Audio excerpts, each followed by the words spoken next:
Selamat siang Bapak Ibu, terima kasih atas waktunya. Di sini saya akan mengimbaskan tentang budaya positif.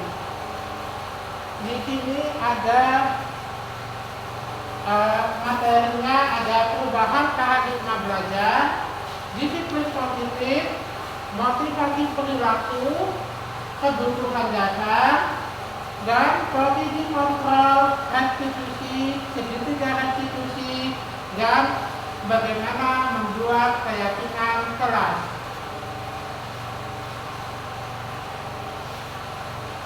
Perubahan paradigma belajar di sini yaitu adalah bagaimana persiapan dan persediaan untuk segala kepentingan hidup manusia, baik masyarakat maupun berbudaya dalam arti seluas-luasnya. Jadi pendidikan dan pengajaran adalah menuntut anak sesuai kodratnya.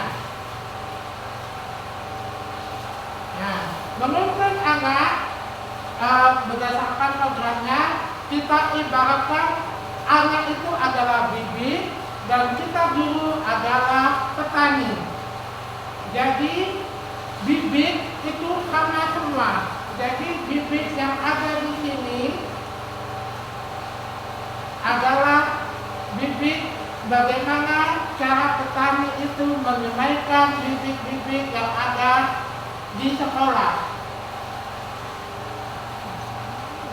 Oke, yang kedua yaitu tentang disiplin positif. Di sini makna disiplin yaitu adalah sebagai arti dari kata disiplin dari bahasa Latin yaitu belajar. Mereka banyak mengkonotasikan disiplin adalah hukuman, sehingga disiplin di sini adalah mempelajari bagaimana kita mengontrol diri dan bagaimana menguasai diri untuk memilih tindakan yang tepat pada nilai-nilai yang kita hargai. Di sini nilai disiplin berhubungan dengan nilai-nilai kebajikan.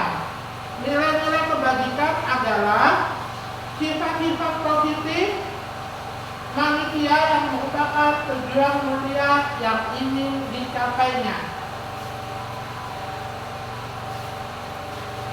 Ada 3 motivasi perilaku manusia. Yang pertama adalah untuk menghindari ketidaknyamanan atau hukuman. Di sini adalah motivasi eksternal, motivasi dari luar. Jadi manusia berperilaku itu karena takut akan adanya hukuman atau ketidaknyamanan.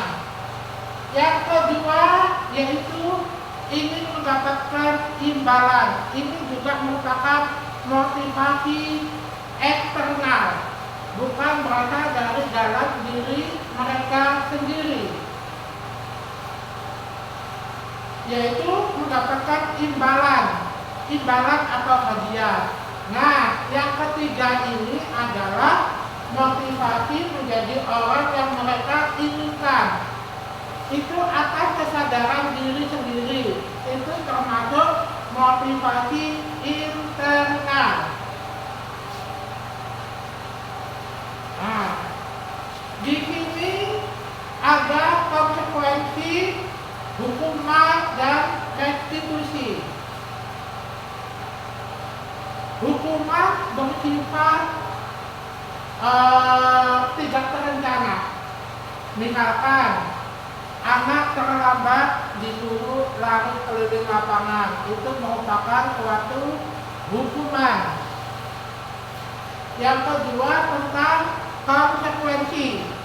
Misalkan anak-anak bermain bola memecahkan kaca jendela, itu konsekuensinya adalah mengganti kaca yang telah dipecahkan. Nah, yang ketiga yaitu restitusi. membantu murid untuk tujuan disiplin positif dan memuliakan dirinya setelah berbuat salah. Jadi anak setelah berbuat salah akan berpikir lagi, oh apa yang aku lakukan ini ternyata salah. Jadi ada yang namanya pemikiran dari dalam diri anak itu, oh merasa bersalah. Ada 5 kebutuhan dasar manusia, yaitu manusia membutuhkan kasih sayang dan rasa diterima. Yang kedua, manusia bertahan hidup. Yang ketiga, manusia butuh kekuasaan atau apa yang ada dalam dirinya. Ini loh saya, itu adalah penguasaan. Yang keempat, kebebasan. Yang terakhir yaitu kesenangan. Bertahan hidup di sini adalah contohnya perlu adanya tangan, papan, dan tangan. Kasih sayang. Jadi di sini misalkan anak melakukan kesalahan itu karena butuh kasih sayang orang tua maupun gurunya. Jadi di sini anak berperilaku atau meluapkan kesalahannya agar supaya diperhatikan. Dan ada juga anak yang berperilaku misalkan dia ramai tapi ngajak temannya. Nah, ramai di kelas itu ngajak temannya seperti supaya dia bisa diterima di dalam kelompoknya, yaitu di dalam teman dalam satu kelasnya. Yang ketiga yaitu penguasaan. Penguasaan yaitu rasa ingin diakui, ini loh aku. Nah, seperti itu. Yang keempat yaitu kebebasan. Anak ingin merasa bebas bermain, melakukan apapun yang dilakukannya. Yang terakhir yaitu kesenangan. Kebutuhan bermain, tertawa, itu adalah kebutuhan rata-rata anak didik kita. Oke? Nah, contohnya seperti yang sudah saya sebutkan tadi, sudah saya ulang bagaimana mereka bertahan hidup, bagaimana mereka membutuhkan kasih sayang, penguasaan atas dirinya, kebebasan, dan kesenangan. Nah, bagaimana posisi kontrol restitusi? Ada namanya posisi penghukum. Biasanya guru seperti ini adalah hanya ada satu syarat, yaitu apabila kamu itu salah, kamu itu seperti ini. Jadi itu namanya posisi penghukum. Yang kedua yaitu tentang membuat rasa bersalah terhadap anak. Jadi anak akan memiliki penjelasan guru tentang dirinya sendiri. Oh, aku ternyata melakukan kesalahan ini. Yang ketiga yaitu sebagai pemantau. Pemantau ini biasanya kita memegang catatan. Oh, kamu sudah melakukan kesalahan berapa kali? Nah, di situ namanya posisi pemantau. Ada namanya posisi sebagai teman. Di sini sebagai teman yaitu posisi, ayolah bantu bapak untuk ini biar tidak dimarahi oleh bapak kepala sekolah, misalkan seperti itu.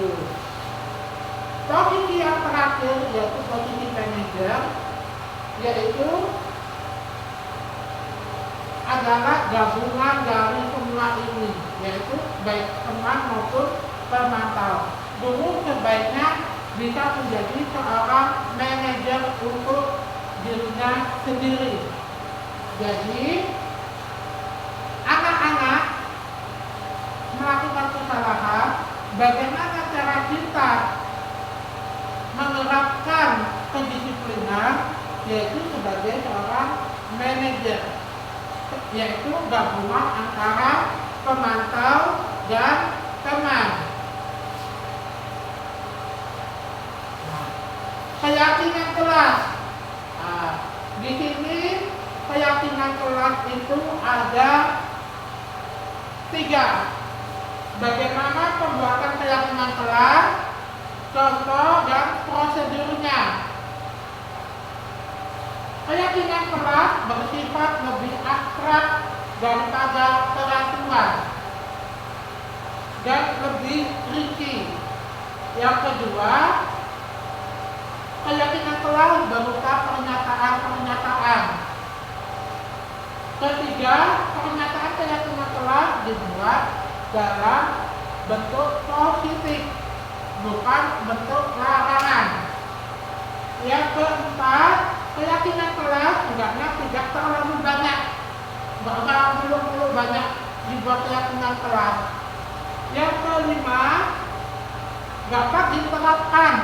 Jadi keyakinan kelas itu nggak usah mulu-mulu, nggak usah banyak-banyak, yang penting bisa diterapkan terhadap anak.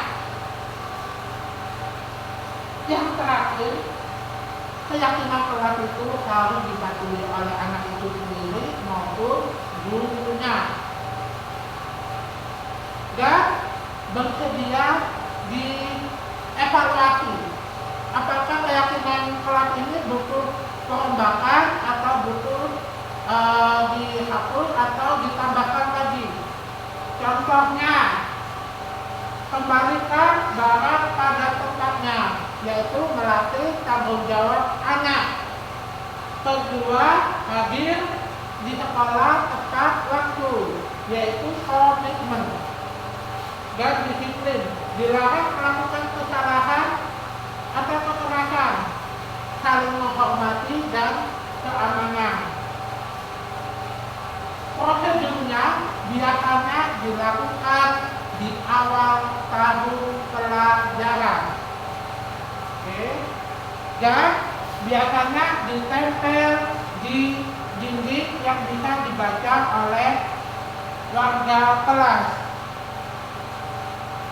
Nah, semacam ini contoh keyakinan kelas, yaitu ada kami meyakini bahwa sangat penting untuk saling menghormati semua orang.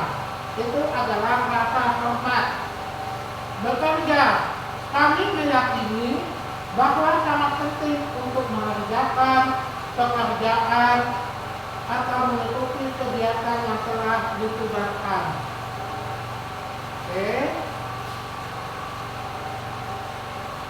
Nah, ada segitiga restitusi. Nah, apabila ada anak bermasalah, ada 3 cara untuk melakukan pemanggilan anak-anak itu. Yang pertama adalah menstabilkan identitas. Yang kedua, validasi kesalahan.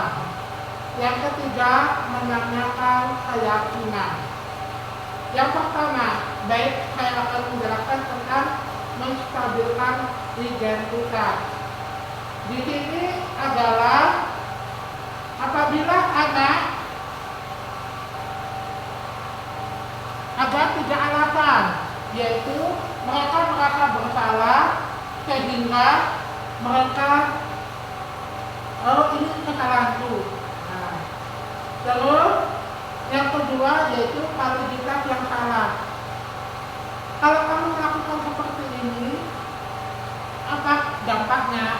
Nah, yang ketiga adalah menanyakan keyakinan. Apakah sesuai dengan keyakinan kelas yang kita buat sebelumnya? Kalau misalkan kamu melakukan tindakan seperti ini. Jadi ada 3 cara untuk membuat anak mau berbicara tentang kesalahannya, yaitu pertama, menstabilkan identitas. Yang kedua, validasi kesalahan. Yang ketiga yaitu menanyakan keyakinan kelas. Nah, seperti ini contohnya. Nah, di sini menstabilkan 3 sifat. Setiap anak, pasti setiap orang pernah melakukan kesalahan. Kamu bukan satu-satunya yang pernah melakukan ini. Kemudian kita ke validitas pernyataan yang salah, yaitu kamu tentu punya alasan mengapa melakukan seperti itu. Adakah cara yang lebih efektif untuk mendapatkan apa yang kamu butuhkan? Yang terakhir yaitu menanyakan keyakinan, yaitu keyakinan kelas apa yang telah kita sepakati. Kamu ingin menjadi orang yang seperti apa? Nah, seperti itu. Terima kasih atas waktu dan kesempatannya. Mungkin ada yang mau ditanyakan terlebih dahulu dari Bapak Ibu, silakan.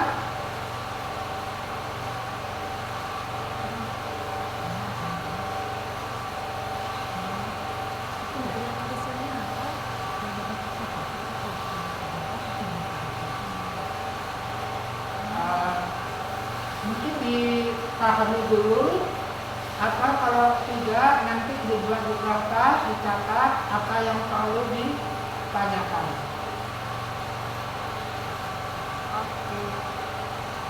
Oke, dari saya mungkin sekian, kurang lebihnya saya mohon maaf apabila ada kekurangan dari penyampaian saya.